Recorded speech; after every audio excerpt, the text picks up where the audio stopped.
Tuhan kami mengucap syukur buat hari ini, biarkan Tuhan yang berkati, kami siap buat dengerin firman-Mu, kami percaya firman-Mu yang akan menguatkan setiap kami. Hari dalam nama Yesus, haleluya, amin. Wow, shalom Battle Teens, senang banget bisa ketemu sama teman-teman lagi di tahun yang baru, so kayaknya belum telat buat gue bilang, Happy New Year guys di tahun 2021. Semoga tahun ini menjadi tahun yang semakin luar biasa melihat penyertaan Tuhan lebih lagi. Bulan ini kita belajar tentang living fearless atau hidup tanpa rasa takut. Minggu lalu Ci Jesti udah ngajarin gimana hidup takut akan Tuhan. Nah minggu ini kita mau belajar tentang living close to God. Gue mau nanya, pernah gak teman-teman ketemu sama seseorang yang mukanya cool, ganteng, cantik. Tampangnya kayaknya dia orang yang pintar gitu, smart. Tapi ternyata kalau diajak ngobrol baru aja 10 menit. Rasanya tuh udah kayak berjam-jam. Padahal baru 10 menit. Saking ngeboseninnya. Tapi ada juga orang-orang yang baru ngobrol tuh rasanya baru 10 menit. Tapi kok kayaknya pas dilihat jam, loh kok udah 2 jam padahal rasanya baru 10 menit. Kenapa sih? Karena kita tuh enjoy. Untuk kita bisa berlama-lama sama seseorang, ngobrol ataupun diskusi atau apapun itu, we need to enjoy. Karena ketika kita enjoy, kita bisa banget buat ngobrol panjang lebar dan susah buat nyetopnya. Ya gak sih? Sama kayak kalau anak kecil ya, kalau gue tuh sering kali ketemu sama anak kecil. Antar anak kecil ke Kidzona misalkan ya, ponakan gue. Ditinggal bentar, berapa lama dia udah punya temen. Dan enjoy mereka main bareng. Dari masuk sampai nanti kita mau pulang, dia main bareng sama stranger. Itu anak kecil, dengan polosnya mereka enjoy main sama teman-temannya. Karena mereka enjoy, kuncinya enjoy. Di Yohanes 4 ayat 22-24 dia berkata demikian. Kami menyembah apa yang tidak kamu kenal. Kami menyembah apa yang kami kenal. Sebab keselamatan datang dari bangsa Yahudi. Next. Tetapi saatnya akan datang dan sudah tiba sekarang bahwa penyembah-penyembah benar akan menyembah Bapa dalam roh dan kebenaran. Sebab Bapa menghendaki penyembah-penyembah demikian.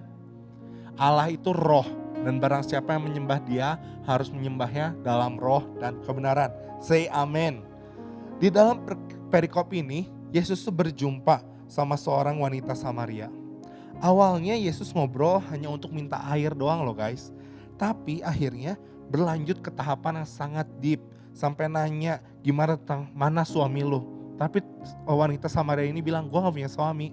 Benar karena itu bukan suami-suaminya. Percakapan antara Yesus sama wanita Samaria ini bukan semenit 2 menit.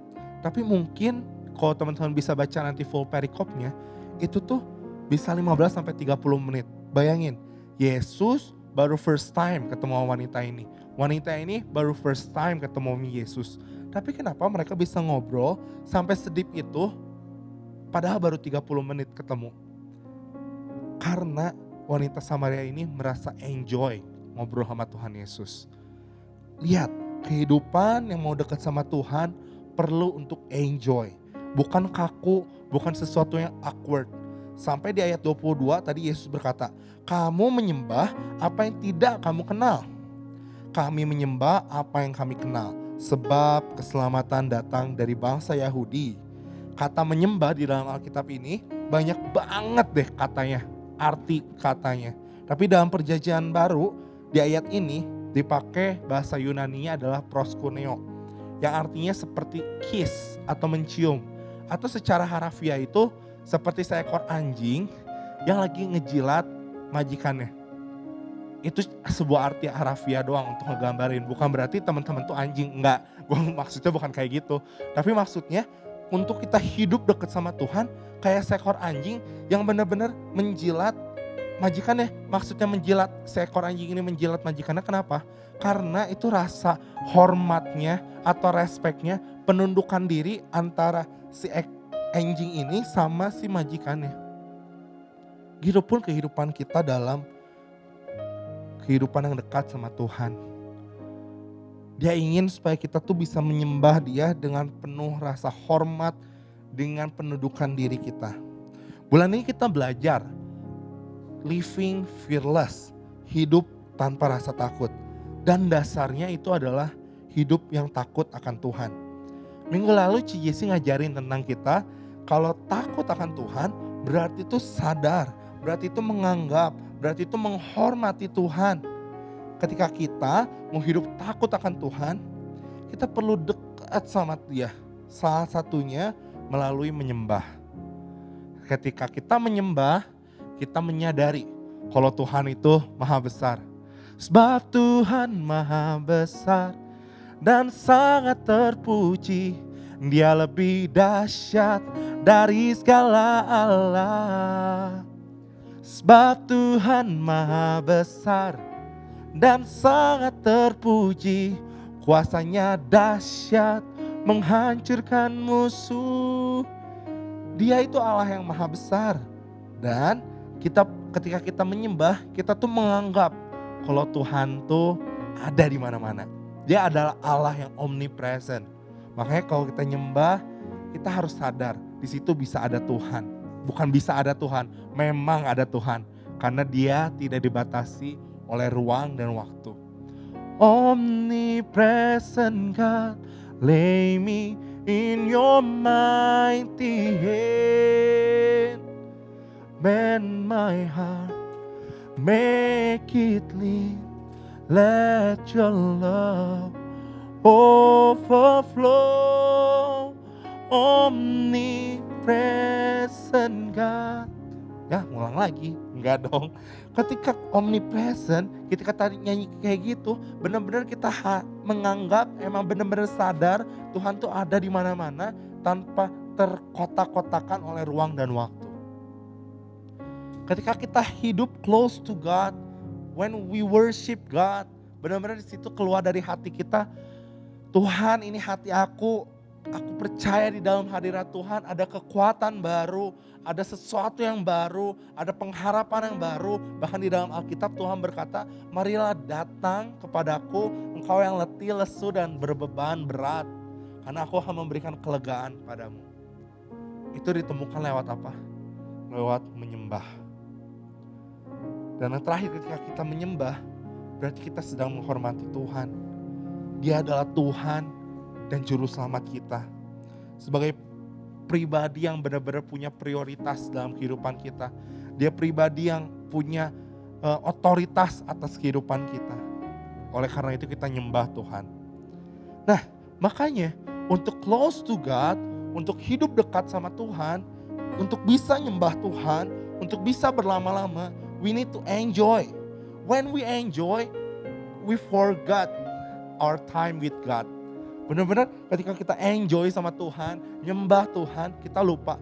Berapa banyak tokoh di Alkitab yang lupa ketika mereka lagi berlama-lama sama Tuhan. Musa 40 hari 40 malam dia ada di Gunung Sinai bersama dengan Tuhan. Sampai Tuhan bilang, Musa balik lagi ke bangsa Israel. Mereka sampai bikin patung lembu emas, lu harus turun ke sana. Padahal Musa pasti pengen berlama-lama sama Tuhan di dalam hadirat Tuhan. Siapa lagi yang suka berlama-lama? Ada juga Samuel yang selalu rindu untuk terus nyembah Tuhan. Di dalam 1 Samuel 12 ayat 23a berkata, saat dia terus bertambah tua, dia pun rindu untuk terus berdoa. Ketika Samuel semakin tua, semakin nambah umur, dia semakin rindu untuk terus dekat sama Tuhan. Teman-teman hari ini masih muda, SMP, SMA. Apakah teman-teman punya kerinduan yang sama untuk terus keep close to God? Banyak banget deh tokoh Alkitab yang hidupnya pengen berlama-lama sama Tuhan. Ada Daud, Hana, Cornelius, Paulus, Petrus, banyak banget. Gimana dengan kalian? Apakah kalian rindu? Bahkan even seorang Daud, dia pernah jatuh dalam dosa, tapi yang paling dia takutin ditulis di Mazmur 51 ayat 13 berkata, janganlah membuang aku dari hadapanmu. Dan janganlah mengambil rohmu yang kudus daripadaku. Kenapa? Dia paling takut, dia paling gak mau supaya hubungannya dia sama Tuhan, Tuhan ambil. Dia bahkan di ayat-ayat selanjutnya dibilang, Tuhan jangan tarik damai sukacitamu itu daripadaku. Karena Daud tahu banget di dalam hadirat Tuhan ada sebuah damai. Di dalam hadirat Tuhan ada sukacita. Di dalam hadirat Tuhan ada kepastian. Living close to God, yang bisa kita lakukan adalah nyembah Tuhan. Semua orang bisa nyanyi. Tips buat teman-teman adalah coba dimanapun teman-teman berada, belajar buat nyembah. Jangan juga lagi kelas online teman-teman nyanyi, ya itu salah. Jangan juga lagi main ke restoran sama teman-teman ngumpul, teman-teman malah nyanyi. Guys, sorry gue lagi nyembah. Ya lu repeat. Ya lu jadi gak punya teman sih normal menurut gue, karena lu aneh kalau kayak gitu. Ya pastiin teman-teman ada di posisi yang tepat, di waktu yang tepat untuk nyembah Tuhan. Misalnya lagi down, misalnya lagi capek, apa yang teman-teman lakuin? Apa yang teman-teman dengar for the first time? Apakah Dynamite? Apakah BTS? Atau nyari TikTok buat bisa joget-joget yang lagi fenomenal kan, yang pinggul itu ya, yang gitu-gitu gue gak bisa, kaku badan gue. Jadi jangan suruh gue joget. Tapi apa yang teman-teman cari selama ini? Ketika lagi down, ketika lagi capek, apa yang teman-teman lagi cari? Apa yang teman-teman dengar? Spotify akhir tahun kemarin ngebikinin kita playlist. Playlist untuk apa sih yang sama tahun 2020 kita banyak nyanyi. Lagu kedua yang paling sering gue nyanyi adalah Tenang dari GMS. Mengalir kuasa dari tempat maha tinggi, Bapa kekal mulia, Kau hadir di sini, memulihkan hati, menyembuhkan yang terluka. Ku kan tenang bersamamu, Bapa. Itu lagu yang benar-benar bikin gua kuat untuk menjalani 2020. Ketika gua lagi capek, 2 bulan mama gua bisnisnya stop off. Lagu ini yang benar-benar nganter gue bisa tidur. Karena di dalam hadirat Dia, living close to God, when me worship Him, ada ketenangan, peace yang Tuhan kasih. Jangan hanya cari kesenangan dunia aja. Bukan berarti gue ngajarin kalian harus buang semua lagu dunia kalian. Enggak, gue juga suka kok lagu-lagu kayak Agnes Monica, gue suka. Kayak siapa lagi yang gue suka. Banyak lah lagu-lagu yang bagus juga. Tapi maksud gue, punyain kehidupan yang balance. Dengar hal yang balance. Karena gue percaya, kalau lagu-lagu rohani, banyak penulisnya yang terinspirasi dari ayat-ayat Alkitab. Alkitab berkata, iman timbul dari pendengaran. Dan pendengaran akan firman Kristus. Di Roma 10 ayat 17 dia berkata demikian. So, apa yang selama ini kita cari atau kita dengar selama kita lagi down? Matius 11 ayat 28 berkata, marilah datanglah kepadaku setiap engkau yang letih lesu dan berbeban berat, karena aku akan memberikan sebuah kelegaan buat kamu. Yuk sama-sama anak muda belajar buat bisa datang sama Dia, buat bisa dengar firman-Nya. Bahkan mungkin teman-teman ada sometimes di waktu-waktu yang benar-benar down banget di dalam kehidupan teman-teman. Kayaknya waktu datang sama Tuhan aja kayak, aduh Tuhan, gue tuh bingung mau ngomong apa, gue bingung mau cerita mulai dari mana. Tapi dengar, ada lagu lama yang benar-benar bikin gue nangis.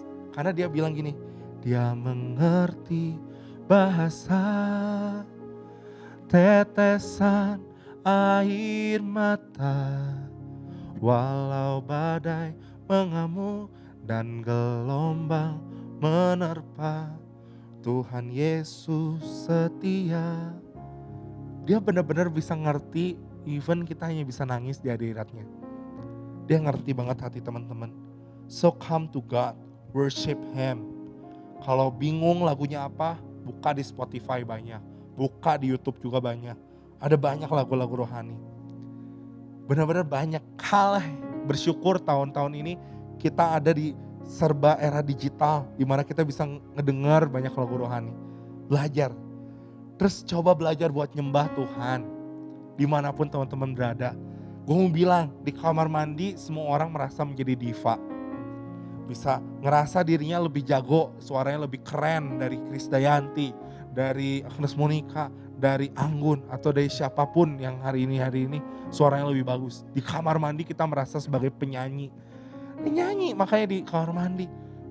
Kamar mandi kita mandi tuh mungkin perlu waktu 10 menit. 10 menit itu bisa 2 lagu guys. Belajar buat nyembah Tuhan. Lagu-lagu yang simple. Ada lagu-lagu yang simple banget. Yang kayak diulang-ulang tapi maknanya deep. Holy Spirit rain down. Holy Spirit rain down. Rain down. Rain on us. Holy Spirit rain down. Sambil shower lagi turun. Holy Spirit rain down. Kita merasa kayak aduh ada Roh Kudus ini turun, padahal itu air shower. Tapi itu membantu kita semakin dekat sama Tuhan. Rain down.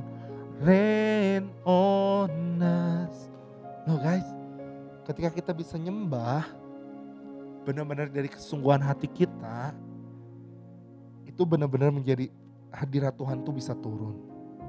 Dan terakhir gue bilang kayak gini, untuk bisa close to God, salah satunya lagi lewat doa. Mungkin teman-teman suka ada yang bingung, lu tolong doa ya. Aduh gue bingung kok kalau disuruh doa atau mau doa malam tuh gue mau doanya apa. Gue kasih contoh atau tips yang sangat simple. Kalau teman-teman lihat jari teman-teman ada berapa? Ada 5. Yang paling dekat sama diri teman-teman sekarang. Kita coba kepalin tangan. Jari yang paling dekat sama teman-teman apa? Jempol. Itu tuh nandain topik yang pertama teman-teman bisa doa adalah orang-orang yang terdekat sama teman-teman. Berdoa buat keluarga. Berdoa buat sahabat-sahabat. Lalu yang kedua adalah jari telunjuk. Yang biasa menunjukkan arah. Yang biasanya dipakai untuk nunjuk-nunjuk. Siapa yang biasa memberikan petunjuk dalam kehidupan teman-teman? Berdoa buat gereja yang selalu memberikan arah. Komunitas, Battle Teens. Untuk terus berdoa buat setiap pengurus yang ada, leader-leader yang ada. Lalu yang jari ketiga apa? Jari tengah. Jangan diangkat-angkat ya kalau yang ini. Jari tengah tuh jari yang paling tinggi di jari-jari yang lain dibandingkan jari-jari yang lain. Berarti apa? Siapa yang paling tinggi di bangsa ini? Yaitu adalah pemerintahan. Berdoa buat presiden, buat semuanya, buat bangsa Indonesia. Terus jari yang keempat adalah jari manis. Teman-teman kalau udah ngepalin tangan, coba deh semuanya ditutup. Semua jari bisa kebuka sendiri. Coba deh. Terus nanti coba di jari manis. Hanya jari manis doang yang gak bisa kebuka sendiri. Ini jari yang paling lemah. Berdoa buat orang-orang yang lagi lemah tubuh atau lemah iman. Dan yang ketiga, jari yang paling kecil. Jari kelingking. Kita berdoa buat diri sendiri. Karena biarlah nama Yesus yang semakin besar, tapi kita yang semakin kecil. Ini tips yang benar-benar bisa teman-teman pakai. Karena waktu gue pertama kali bertobat, gue bingung doa tuh harus doa apa. Nah ini, Om Rubin ngajarin cara berdoa kayak gitu. Dan gue praktekin, dan benar. Dari situ gue bisa berdoa berlama-lama sama Tuhan. Dan gue tutup dengan ini. Kehidupan yang dekat sama Tuhan akan mengajarkan kita untuk dapat melihat. One, God's heart. Kita bisa lihat apa sih yang Tuhan inginkan di dalam kehidupan kita. Untuk kita bisa mempedulikan orang lain lebih dari diri kita. Yang kedua, God's direction. Untuk bisa melihat setiap arahan-arahan yang Tuhan kasih. Ketika kita close to God, kita bisa peka sama suaranya. Setiap arahan yang dia kasih. Ketiga, God's authority. Ketika kita dekat sama Tuhan, kita bisa melihat kalau Tuhan punya kuasa, Tuhan punya power. Yang keempat, God's power. Kita bisa lihat gimana Tuhan bisa melakukan banyak hal, kesembuhan, banyak hal yang bisa dia lakukan. Dari yang impossible to possible. Nothing is impossible for him. Dan yang kelima, God's care. Kita bisa lihat gimana pemeliharaan Tuhan terjadi dalam kehidupan kita. Ini yang jadi doa gue. Ketika ada anak-anak muda di Battle Teens yang hidupnya dekat sama Tuhan, pasti kehidupannya akan berhasil. Karena apa? Dia mengandalkan Tuhan. Dia dekat sama Sang Pencipta. Dia tahu segalanya. So ini kerinduan gue, anak-anak di Battle Teens, bangun hubungan sama Tuhan Yesus yang dekat sama Tuhan. Selalu nyembah dia. Amin. Mari kita bersatu dalam doa. Tuhan Yesus, kami bersyukur buat hari ini. Biarkan firman yang udah ditabur, yang mengingatkan kami untuk selalu dekat sama Engkau. Ini semua bisa tertanam dalam kehidupan kami. Bahkan kami bisa menghidupinya. Thank you Tuhan Yesus. Kami serahkan sepenuhnya ke dalam tangan-Mu. Hamba-Mu selesai berbicara, tapi Engkau yang akan terus untuk berbicara. Hanya di dalam nama Tuhan Yesus. Haleluya. Amin. God bless you.